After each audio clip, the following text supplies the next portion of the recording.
Good evening, everyone, and on tonight's show we'll be discussing cancer and how important hope is, and also of course how vital it is to raise money for research.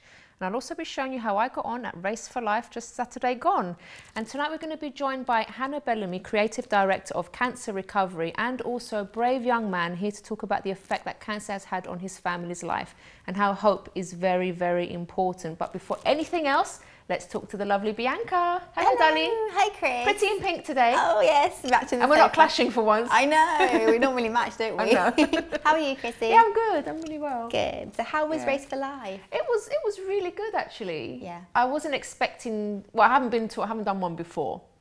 And like I was surprised the amount of people. There were loads of people. Everywhere was packed, but the atmosphere was absolutely brilliant. Amazing, isn't it? Everyone was very positive and all smiles, and like we did like a warm up. I'll show you like the video later on, but we did like a warm up, everyone together. Like we had this really nice instructor. That was just a lot of fun from beginning to end. Yeah.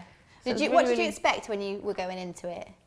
I don't know. I suppose I knew it would be quite a fun environment, but I just didn't sort of expect it to be that positive for some reason. I thought maybe you see a few sad faces. When there was one lady that I interviewed that she just lost her sister like 3 months ago, but she was out there doing her bit. She did the 10K, and like you know, you see her in just a while, but It's she so good, though, still had isn't a it? smile on her face, and she Yeah. was still doing something, which I thought was absolutely brilliant. I think it's so nice to see that people can actually be positive about it and see some hope as well in it. And actually, Definitely. like, it's such a nice to see all the crowds gathering together, like all the women together, joining together, like one, and just like supporting it all together. It's so nice, isn't it? It's like we're strong together, isn't it? Yeah. It's such a positive thing. It was really, really good. And it was very well organised as well. Whoever organised it, with Finsbury Park and everyone, it was very, very well organised. No hiccups on the day, everything was really, really good. Good. And was the weather all right for you? The weather, it was raining first thing in the morning, but once when we started to do the warm up and everything, the sun just came out. It was really nice. Perfectly, like it was planned. Yeah. All right, Chris. Well, I've got some inspirational cancer survival stories to tell you. So this month, Angelina Jolie underwent a preventive double mastectomy and had both of her breasts removed after finding out that she carries a mutation of the gene which sharply increases her risk of developing breast cancer and ovarian cancer. She says, "My doctors estimated that I had an 87% risk of breast cancer and a 50% risk of ovarian cancer." She said, "Once I knew this was my reality, I decided to be proactive and to minimise the risk as much as I could." Angelina also wanted this to be as public as it could be, to raise awareness for women, and also for women not to realise that they might be living under the shadow of cancer, and to advocate for better access to potentially life-saving gene testing. So it's such a positive thing for her to do, to make it so public as well. And I think it's such. I mean, that was a high percentage, wasn't it? But I suppose for some people, even it's different if it's like with every 10%, I think there'll still be people that would want to do it. Yeah. Because you just never know, do you? Do you think she did the right thing though by I think removing her she breast? did. Yeah. I think so. It's better to rather than living in fear, it's better to get rid of it just in case than leaving it too late and maybe for it to develop and get worse. And I just love the way she made it public like that. And it's something very personal, isn't it? And yes, like to come out of that and talk about it and tell everyone what you've done and everything. Yeah. I thought that was really positive. Definitely. And Angelina's story has made a huge impact on women, including a lady named Tatiana Kott, who said she was devastated when she first got the cancer diagnosis. She was inspired by Angelina Jolie's story, and she decided to also have the double mastectomy for peace of mind. But just 44 days after Tatiana's surgery, she performed the lead role in a huge theatre production. She told her doctors, "Even if you had to wheelchair me onto the stage, I had to do this role." And her surgeon said, "I was a little bit timid at first, a bit worried, agreeing to let her go ahead of the performance, because she said everyone needs to take at least 6 weeks after surgery to get better." And they said that some women can't even lift a cup of tea, let alone do ballet twists and bending and memorising 90 minutes of we know we're going to be talking about the power of the mind a bit Yeah, later on with Hannah as well, because it really does play a massive role in your recovery and everything, really. Yeah, that's so inspirational though. So she was so driven that she only 44 days later she was up and doing the performance. And she actually sent a letter to Angelina Jolie and Brad Pitt and said that their story was so inspiring, and she said that it's actually helped her become stronger and to realise that actually I'm gonna get myself back on my feet and continue with what she loves to do, which is performing. Yeah. And she said that the reason why she did it was that we don't know how much time we have in life, and performing is something I love to do and have to do. Such a brave, I think the fact woman. that she's got kids as well, that's probably obviously influenced her decision. Maybe if she didn't have the kids and maybe the percentage was a bit lower, then maybe she wouldn't have done it. Yeah, and do you know what? She invited Angelina Jolie and Brad Pitt to her performance as well. She sent them a letter and invited them. Don't know if they turned up or if they even got the message, but it was nice of her, wasn't it, to do that? Yeah. Okay, and health experts have made some recent great discoveries to help beat cancer. Women at risk of getting breast cancer should be prescribed a new daily pill starting from today to help prevent the disease, according to new guidelines. Almost 500,000 women are at a moderate to high risk because of a family history of breast cancer. The National Institute for Women and Care told doctors to offer the £120 5-year pill a day to women aged 35 and over. The course of drugs could prevent an alternative to surgery, such as that, like what Angelina Jolie did, and it also can save the NHS a lot of money. Trials of the drug have now been rectified, and what they found out is that it can reduce cancer risk by up to half as well. It's fantastic, isn't it? Yeah, definitely. Such a good thing. And so Dr. Caitlin Powell-Freeman from Breaking Through Break Cancer says this is an historic step for cancer prevention. That's fantastic. And it's great to save the NHS lots of money, and also the fact that it can cut it down to half. It's fantastic, isn't it? That's brilliant. And another new discovery that might help cancer, well, the naked mole rat might not be the most beautiful animal in the world, but researchers have discovered a gooey substance in the naked mole rat's skin that traps would-be tumours and stops normal cells turning cancerous. So, and a similar version of the chemical is used to relieve pain in arthritis. So this is a new revolution, that this mole rat might be the cure to help beat cancer. They say it's because the mole rat can live up to 30 years, unlike other rats, and does not get cancer later on. And the fact that it lives for 30 years really interests scientists. I know.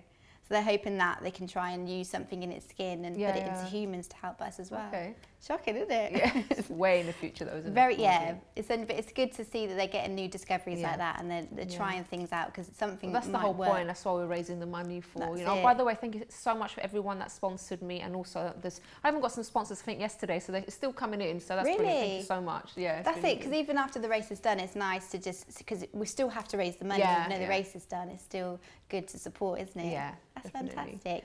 So I've got one final amazing story here. 7-year-old Lydia was diagnosed with terminal cancer and given little time to live. She was saved by the help of her mother's liver. Lydia was... Oh dear. Lydia was You missed what happened, guys. Her earring just dropped out. My earring. On a glass That's table. what happens on live TV. So Lydia was given no hope of surviving the rare condition, but pulled through after her mother was told that she was the perfect match for the transplant. Lydia went back to school for the first time last week, and she said she was chuffed and so excited to see her friends again. Bless. It's fantastic. And we're so happy that you're better now, Lydia. It's so lovely, isn't it? Bless her. And I've also got some messages from our viewers who, like Chrissy B, also took part in Race for Life. Okay, we've got a couple of minutes, so we can listen to a few of them. Okay, good. That's good. So we've got TA, who sent in a picture as well. Says, I ran last weekend with the girls from work for her husband's mum, my nan, my aunt, and my best friend. And together they managed to raise £3,500 Well altogether. done. So well done, ladies. That's fantastic. And we've got Gemma, who says, I'm running Race for Life next month because I want my mum's cancer to have a cure. It means a lot to the whole family and me, and as we have all been affected and touched by the disease. Gemma, age 6. You know what, I absolutely love the slogans for Race for Life, like Cancer Jog On, we're coming to get you. Those are, I think sometimes people, the way they see situations and they see problems, it can be really, really scary. But if you kind of turn it around and say, well, you should be scared of me problem, or you should be scared of me cancer. I think that's such a brilliant, positive thing to do. I just love the slogans. That's how I see situations, how I see problems myself. I see it as something that I'm going to go against you problem. I'm not going to like put up with you in my life kind of thing. And that's the way I see problems. So when I saw these slogans, I thought that is spot on. It's the way you should view it as well, shouldn't it? 'Cause it was like that when you went to Race for Life last weekend, that was like it, the slogan, that was it all over, wasn't it? Like you're all coming together, and it's like you're fighting against something, you're all coming together in a huge crowd, and you're all beating like cancer should be scared of us, not the other way around. Brilliant. Yeah, that's so lovely, isn't it? And I've got one time. Yeah, we've got time. I've got one more message. We've got about 30 seconds. So we've got one final message from Louise, who also took part in Race for Life. She says, I ran the 5K Race for Life today for my nan who survived breast cancer and still living it up after 12 years on. For my auntie who too has survived breast cancer, myself who has a severe case of precancerous cervical cells and was found and treated before it developed, and for all my close friends who are currently fighting cancer, and I'm running this race for you, all of you. It's such an amazing cause. Let's keep giving. And that's from Louise. Thank you so much, Bianca, darling. You're welcome, darling. Thank you. So we're going to go to a quick break, and afterwards we're going to be joined by Hannah to tell us all about the charity. So join us after this.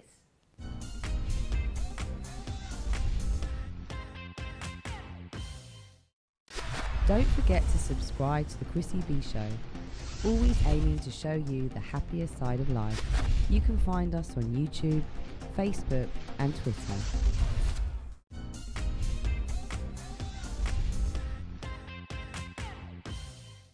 Welcome back, everyone, and if you've just joined us, we're talking all about cancer today and how important it is to stay really positive. So let's take a look at how I got on at Race for Life this Saturday.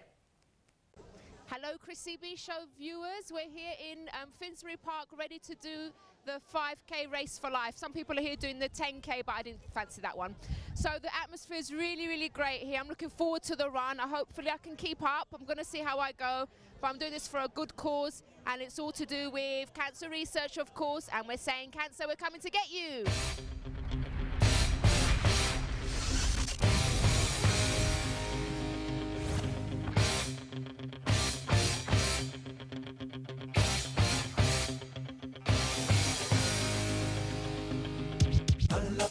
Alegría Macarena, que tu cuerpo es para dar la alegría y cosas buenas. Dale a tu cuerpo alegría Macarena, Macarena. Dale a tu cuerpo alegría Macarena, que tu cuerpo es para dar la alegría y cosas buenas. Dale a tu cuerpo alegría Macarena, Macarena.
Hasn't it? Really good, yeah. So good.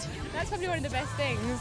I did a race here before and it was just a race for fun, but you feel so much better doing it with everybody and everyone's in good spirits. Good group of people. Why did you do the race today? Why was it so important to you? My sister died very recently, a few months ago, with cancer, after suffering for only 3 weeks, and then she went. So, yeah, it's still very raw, basically. I did it for my aunt and some friends who passed away as well, so in memory of them. Everything was really good. It kept you going, basically, but it was very tough anyway, but it was great. It really kept you going. Yeah, I loved it. Very good, very hard. glad it's over now.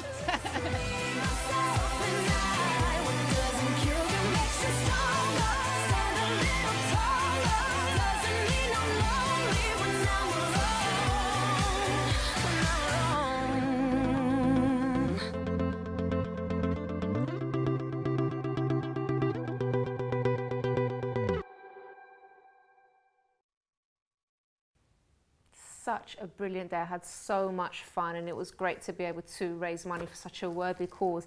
And now I have with me Hannah Bellamy of Cancer Recovery. Hi Hannah. Hi. Thanks hello, so much for Chrissy. joining No us today. So tell us exactly what you do, your charity. So we are called the Cancer Recovery Foundation. We are a small organisation and we do a lot of things though. So we help people understand cancer prevention, so how to not only beat cancer but not to get cancer. We help people who have been diagnosed with cancer, so we send them survivor packs, we help them to pay their bills when they're struggling. Yeah. That's really good. Yeah, well, lots of people, you don't realise how many people are affected financially when you can't work. And also, for instance, we help families. So if people's children have cancer, they have to travel to a hospital miles away, they have extra expenses. Heating bills are often more because people are very cold following treatment, and they just can't financially cope. So we are there to help them bridge the gap while they work out what they're going to do financially. You don't sound like a small charity. No, this is what I'm saying. I know. I bet you've got more than one job role there, haven't you? Yeah, we all do. We all kept very, very busy. But that's, I mean, we do it because we love it and because we know that people need us and people are always coming back to us. We develop things according to what people need. So it was originally actually set up in the States by our founder, Greg Anderson, and he was diagnosed with cancer. He was actually told he had 30 days to live. So you could imagine the fear for him, his family. Excuse me, I'm cold. Oh, poor thing, she got cold today, but she still came on. That's a fighting spirit, that is. Yeah, that's really good. He had a young daughter, and he didn't give in, basically, and he did an awful lot of research. He surveyed 16,000 cancer survivors to find out what it was they did to beat cancer. And then that's what we've taken, really, and that's what we're spreading. So from that research, he found out what are the behaviours that people take on to try and beat cancer. What can we do? Are you going to tell us? I hope you're going to tell us because I'm intrigued. Well, we come away with what we have is almost a pyramid shape. So what we say is that there's the fundamental things you need. So you need meaning and purpose in your life. You have to have some idea of why you're living, what you're living for. Then on top of that, there's very much things like the support. So your family, your friends, anybody who's with you, and they should be the positive support. That's really very important. And then it goes on from there, really. So we'll look at the nutrition, we'll look at exercise, and of course the medical treatment comes right at the top. But you need all those fundamental things to make the first that one was work. the actual purpose. So I was speaking to you about this before in the green room. I had an aunt who got breast cancer, and then she was fighting it and she was doing fine. And then, but then my uncle, her husband, had a heart attack and died on the spot one day when he was out gardening or something. And then from there I noticed that she just kind of gave up. It's like she didn't have anything to live for. Grief would be such that would really drag you down. And it's really sad if people decide they don't have something to live for. It has a huge impact. It does have a huge impact. So how and then you said the second one is the support from family and friends. Support from family and friends. But how can, because sometimes, because as the viewers know, my own dad was diagnosed with cancer, and he has his ups and downs. And there's times, for example, where he feels he has felt suicidal, and other times when he's sort of laughing and joking. You just sort of never know what mood is going to be in, because he was in a lot, like just last week he was in so much pain, but other days he's okay and he's eating fine. There's days when he doesn't want to eat anything. So it's quite up and down. So for my mum, because she's obviously there with him all the time, it's been quite hard for her to know how to help him. And actually, it's not Cyprus is not like here. There's a lot of support over here, but they don't really sort of get much support with these kind of things. What would you suggest then for family members to do? I think there's a couple of things. I think firstly, somebody going through cancer is like any of us. They do have their good days and bad days, and sometimes it may not be something you can particularly put your finger on that makes people go up and down. The other thing is that people with cancer, unfortunately, depression often follows. So that's to do with what they're going through. And at that point, I always think it's very important to go and speak to your GP or whoever he has in Cyprus to look and see if depression is an issue. Because if you're facing depression as well as cancer, it's very, very difficult to take on the cancer, because you can feel fatigued by the treatment anyway, and everything you're going through. And so if you don't have that extra oomph that you need, then that's a real issue. So make sure, check the depression, and then the people surrounding, the family and friends, it's just about being open, always being there to listen, always being there to talk, and also giving yourself a break. Because that's what we find, particularly parents of children with cancer. It's very, very difficult for them to get the time away that they need. My mum won't leave his side.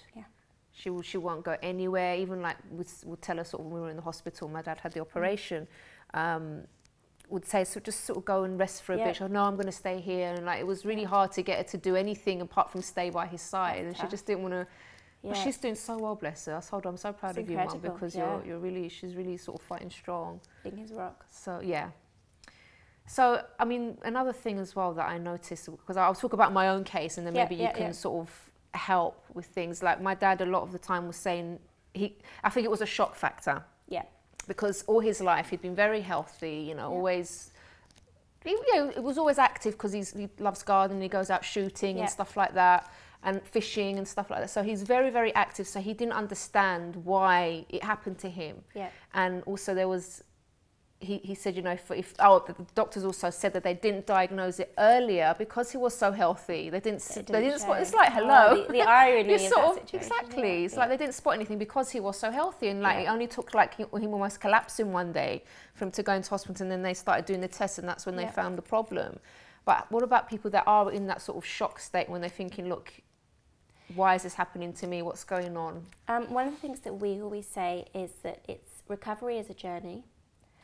We have what we call a survivor pack that takes people through the 50 essential things they need to do. I won't go through all of them now, but it's a step-by-step process, and it is an initial shock because cancer is something you see happen to other people. Yeah.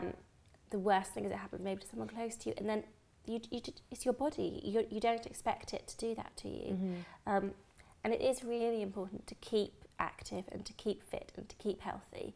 So to keep that side of it going and not feel defeated that that didn't help me. So actually to embrace that still and think, actually this is a positive thing. I don't have to completely change my lifestyle.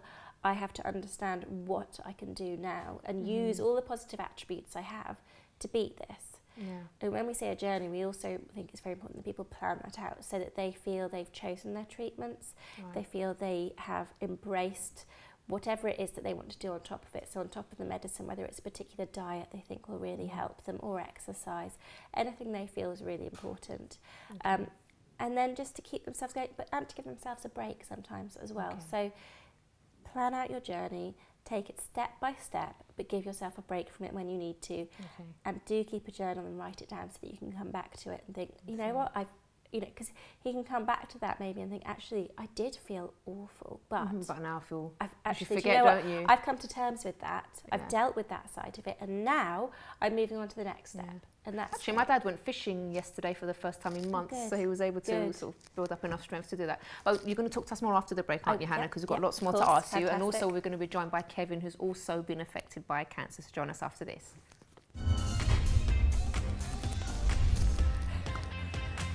My mother completely blanked.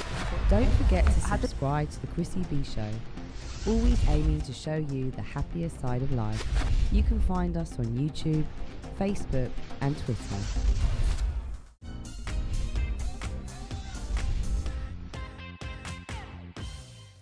Welcome back. So we're still speaking to Hannah of Cancer Recovery. Now we also have Kevin joining us. Hello, Kevin. Hello, it's good to be here. Thank you so much for being here. So you've obviously been affected by cancer for quite a while, haven't you? As long as I can physically remember. My dad was diagnosed about 6 weeks after I was actually born. Wow. So I've not really So you've always known it to be there. Do you remember sort of the earliest memory you have of knowing your dad had it? I think the difficult thing for me is that there was no at such a young age it would have been difficult to actually explain it to me. Yeah. So I've sort of learnt piece by piece as I've got older, and perhaps that's helped me sort of deal with it in a way. Because not having that shock factor of everything's fine one day and the next everything's not fine, everything's different. I've just had throughout my whole life having to deal with it, and seeing with him, I've seen him change a lot obviously over the years. I've seen him go through chemo where he's been completely bald and he's been down, he's been really weak. And he's always turned around and said though, it only beats you if you let it. If you give in, then that's where it gets you. I mean, he's been battling it for a long time then, hasn't he? I'm 27 now, so on numerous occasions the doctors have said to him, you have 2 to 3 years left. Yeah. 27 years down the line, we're still here and we're still going. Batteries there. It affects different people in different ways though. I mean, my dad's sister, she was diagnosed with cervical cancer, and unfortunately she only lasted about 3 years. I know it's a horrible way to say it, but she was only with us for about 3 years after the diagnosis. How long ago was that? Was that quite recent? She passed away 2009. Right. So she was, that shook him, I think. I think it sort of made him realise that he's not, you know, invulnerable. Eventually things are going to change, it doesn't matter. But did you see a difference between your dad and your aunt's sort of attitude to life and purpose to life and stuff like that, or was she a pretty positive person too? I mean, my dad's always had me and my sister to sort of look after, and trust me, I can be a real tearaway, so he's had that to keep him occupied. With my aunt, his sister, she was having a bit of a rough time in life before this, and when that hit her, I think that was probably just a... so she already had stuff going on. She already had stuff going on. I think that for her, that was a real knock. Suffer as well. I mean, we had, you know, numerous examples of cervical cancer have been quite well publicised. Yeah. And I think where my dad has not viewed it as the end, she kind of relaxed and just, she didn't fight, she didn't feel the will to continue the way Dad has throughout these years. I mean, he has undergone some really sort of treatment that I couldn't really think how to describe. So he started off with bowel cancer, that ended up pretty much spreading everywhere. He ended up with testicular cancer as well, which obviously for a man that shook him more than anything, because one of the treatments that involves for that is to have the affected area removed, and obviously for a man that's not something you even want to think about, let alone go through. But even after that, he's, you know, being as positive as he laughs daily. I mean, recently he's been going downhill a bit, but you can see in him still from day to day, he will smile, he will laugh, and you'd think there's nothing wrong with him. He really sounds amazing. And that's something that you were speaking about, Hannah, as well. Like before we talk, I mean, I can't remember what we chatted here and what we chatted in the agreement, but about the frame of mind, how you think about things, how you see life. Yeah, and I think, and it's the same. Yeah, what you said about your dad. When you know, there's days when he finds it really hard. But the important thing is that, and this is one of the things that we want to do as an organisation, is that cancer is not a death sentence, and people do die from it, and that's the really tough thing. It does happen, of course. But being told you have cancer it is not in itself a death sentence, and there are things that you can do. And your dad is, you know, an inspiring example of that. Oh, absolutely. I mean, he always said to me, he said that, you know, because there is that family connection with it, his fear is obviously that me or my sister will get it. Yeah. And this is going back to his favourite saying, which is, it only beats you if you let it. If you let it get you, it will get you. If you don't, and you keep on fighting, then you can just live through it and you can just keep going. But at the same time, he understands that he's not immortal, and that unfortunately with some types of cancer, unfortunately with my dad's, is that it will eventually get him. But he's trying to take every day to spend with us as best he can, so just enjoy every moment he's got. And we're always there for him. We spend as much time with him as we can. I try not to annoy him as much as I used to when I was growing up, and I say, believe me, I was bad. But it's just enjoying every last step of the way. There's always hope, but you never know when that hope could fade. So just enjoy every day you've got with someone at the end of the day, because you don't want to get to that day and then realise that I could and should have done something more here. This is the thing. I think it's really important what you're saying, Kevin, because there's so many like people that they have family feuds, and they're not talking to each other for ridiculous things, and it goes on, and then you realise just how important life is and family is and friendships are when something like this happens. I mean, for myself, in my own case, my dad he didn't accept my husband, for example. 15 years he never met my husband. But when he got ill, finally it's kind of like broke that kind of stubbornness, that thing, and then he finally met him after 15 years. But I'm thinking, why did it take something like this to happen for him to change in that way? And like, it's a very positive, and not just that. I've seen him soften as a person, whereas before he was very sort of stubborn and, you know, things like that. But now he's softened. There was things in the family that were going on, and now his brothers and sisters, they started talking to him again, visiting him in hospital. So there are, you know, obviously positive things that have come out of it. But then I always sort of say to people, don't let something like this have to happen. Because you don't know sometimes. What if something happens quickly and you don't get to say goodbye? You don't get to make amends. Who said 3 weeks. 3 weeks. I mean, you know, imagine then you'd had to go to site. You know, it's too short a timeline. So of course you do. And I think one of the things we say is that something like unconditional love is really, really important. And in that sense, you really need to look at, taking each day as it comes, loving people unconditionally, and really embracing that, and actually let go of some anger and some fear, and just go ahead. It's so important to talk at this time too. Just talk. Just get rid of anything that's been there for years. Because it's not just, we're not just talking about cancer. It's anything. You can lose a family member, a friend, just like that. They can have an accident and they're gone. And how are you going to feel if you know that you could have said something or said I love you? Maybe you never say I love you to your spouse, for example, or your family member. How are you going to feel if something happens to that person? So live for the, like we say, live for the day. Make sure you tell people you love them and be nice to them and resolve any issues that you're having, and enjoy the time that you've got together with that person. Be thankful. Yeah, I think that's definitely. important. It's always said that the unfortunate gift with something like this is it makes you realise just how important that everything around you is. Yeah.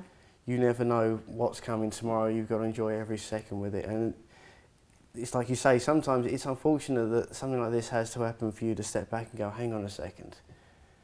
What am I doing with my life here? It makes you focus in a sense. It makes you realise, focus on important things and just be together as a family. And just, I couldn't even begin to think what it must be like for him to go through it.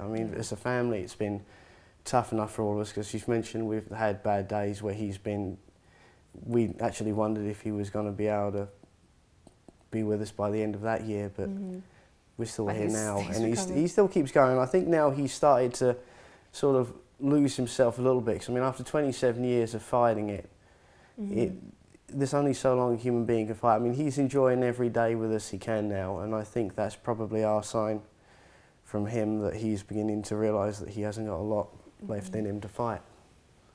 And what about you as a family? How are you sort of coping or trying to help him? What do you do maybe that you can help our viewers with tonight that are watching and they're going through something similar to you, Kevin? Well, it's a family. It's important to be together. As you've mentioned, families fight. Kids particularly. I was an absolute hellraiser growing up. I still am sometimes. I didn't tell you that though. But we try and, obviously we make him happy. We try and take him out places wherever we can. And we've got, he loves his aeroplanes. I'm trying to arrange for him to have a tour of one of these historic aircraft at a show coming up in Cambridge. So we just try and support him. It's just spending time with them. That's what gives them the hope to spend, to keep fighting. It's every little thing, something that doesn't mean a great deal to you can mean the absolute world to someone in his position. And I think that's what you've got to realise, is that they may have their days where they appear to be, not with it or distant, or maybe just depressed and down with it. But as a family, you need to understand that it's just really hard for them, and every little thing you do means the absolute world to them. Yeah. There's no thing too small, nothing too big. I think you're really brave to come on and talk about this, because I can see it's quite hard for you to say certain things, but I think it's really important, and I think you're doing a great thing by talking about it here on a live show as well, because there are lots of things that people watching can take from what you're saying and how to help their own family members. I think it's absolutely brilliant. But you're going to stay with us because we've got another part of the show. We're going to go to a quick break. Hannah, you're going to give us some advice after the break as well on cancer prevention. Yes, yeah, so that's very, very important. So join us after this.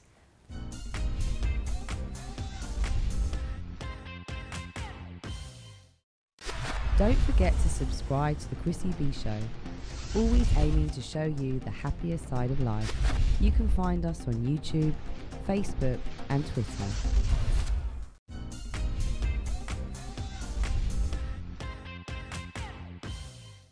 Welcome back, and we're going to speak to Hannah now about cancer prevention. So Hannah, can you give us some handy hints and tips for people? I will do, yes. So I think the first thing is to understand that cancer prevention and cancer detection are two different things, both very important.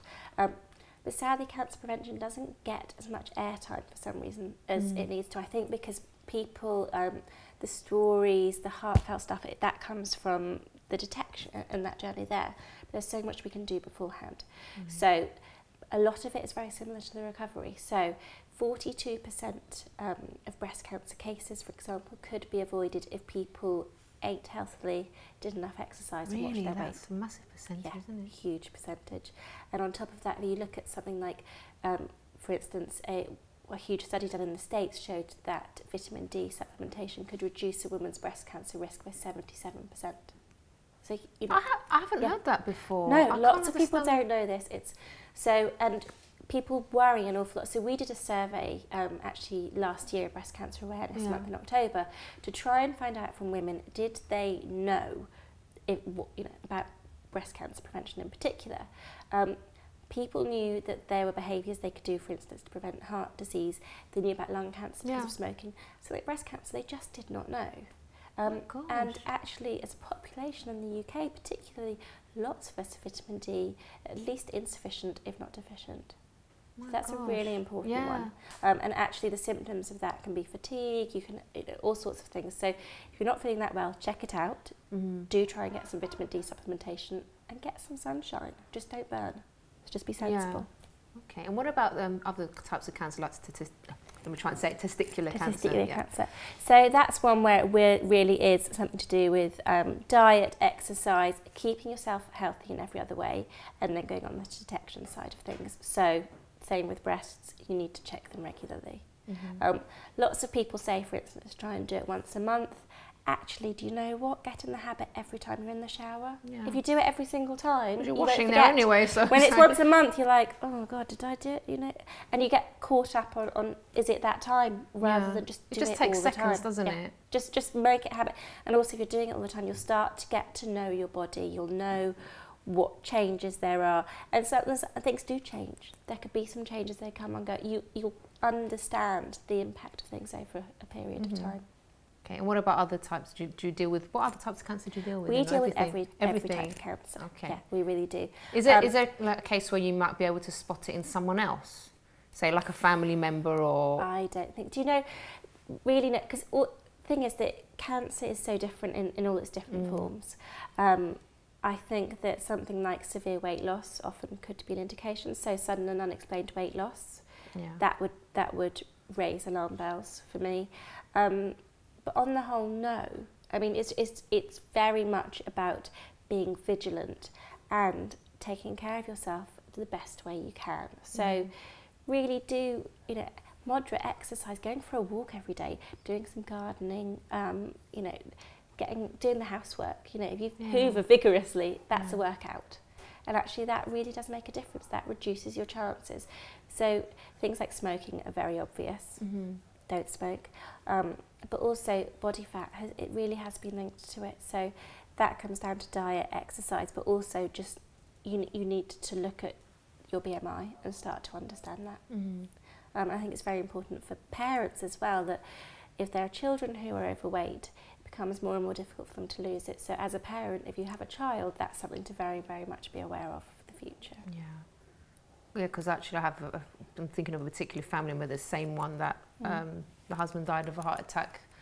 My aunt died of breast cancer, but I just remember growing up, the way they used to eat was terrible. This is terrible, and my dad was always sort of one of them, look, you need to take care of your health. Ironic again. Just take care of your health, you need to eat healthily, but it was all, it was just the volume of food was ridiculous. And that's the thing, look at it should fit in the palm of your hand, your meal.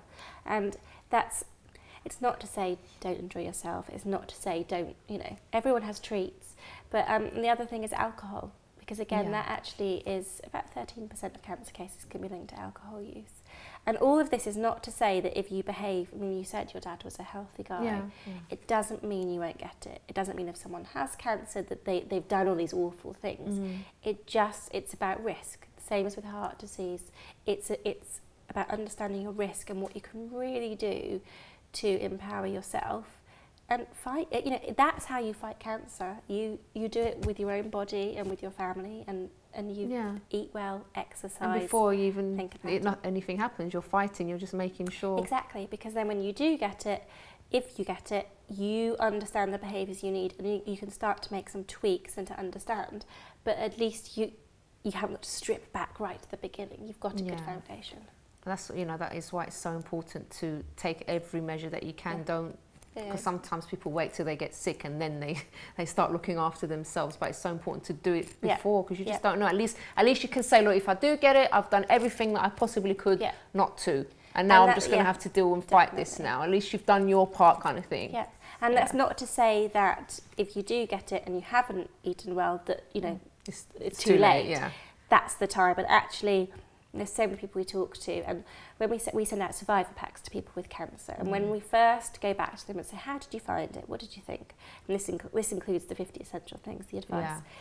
The first thing they say, over 80% of them change their attitude, and that's the first thing they change. If we go back a few months later and we survey them again, the same people, the attitudes, that's changed, and now they're looking at their diet, now they're looking at how they live their lives, and that it takes time. It's not a sudden, like, okay, you know. And so that's the other thing we make sure people have is information on shopping lists. When you go to the supermarket, what do I buy? You know, because if you're changing that, it's quite a big deal.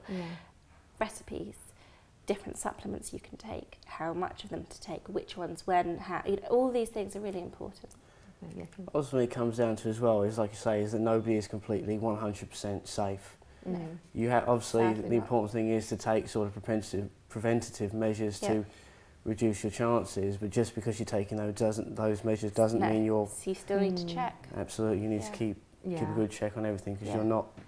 Nobody, no matter how old, no matter how young, is safe. No matter what they do, it's just a case of reducing the chances, and that is really all you can do in this world right now. Now, Kevin, you've done some charitable stuff as well, haven't you? And you've been on Britain's Got Talent. 3 Tell us times. about that. 3 times. As 3 times. What were you doing on?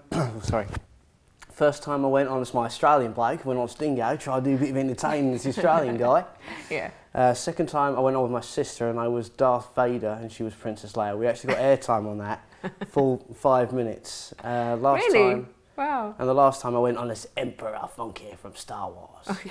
I've got to look this up on YouTube now. I'm going to go there tonight and have a look. And the advantage to this is that you meet a lot of other people who've done these kind of shows as well, like X Factor and that. Yeah. And you'll often just not find is that we can use the fact that we've been on the telly. We're not celebrities by any means.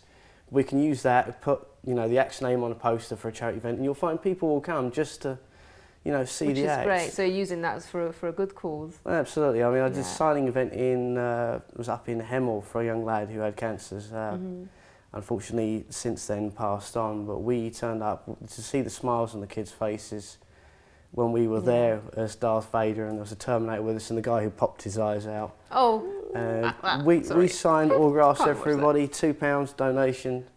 We actually raised about £700 just out of the 4 of us signing autographs. Oh, brilliant. So when you get the opportunity like that, take it and run with it. Yeah. You might not make yourself famous out of it, but you've got an opportunity there to make a difference to people's lives. Maybe not today, maybe not tomorrow, but all of that counts towards the future, towards research, towards making things better, and hopefully one day getting a cure that means this will nobody else will have to deal with, obviously, what we've had to deal with as a family from my side.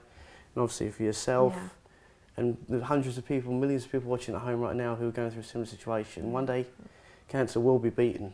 Yeah, definitely, I agree. And on that note, we're going to finish the show, because that's a really positive note to finish on. Thank you so much, Kevin, for everything. Hannah, thank you for the great advice as well. No problem. And if you want more information on our guests tonight, everything will be up on the Chrissy B Show website, which is chrissybshow.tv. And also, if you want some information as well, if you need to talk to someone or anything, you can always email me. I promise that I'll answer emails personally. You can email me on chris@chrissybshow.tv. And on Friday, we're going to be having a show all about mean girls. Why is it that some ladies aren't very nice to each other? So we're going to be examining why on Friday. So do join us then. Bye for now. So Jen, tell us about hydration and diet as well. Okay. Sorry, we'll do that again. So Jen, tell us about hydration and diet as well. Yeah, that's really important. All shoes offer you different benefits, and they might have strong points and weak points for you. So if there's a shoe that is... So sorry, I was trying to hold that in for you.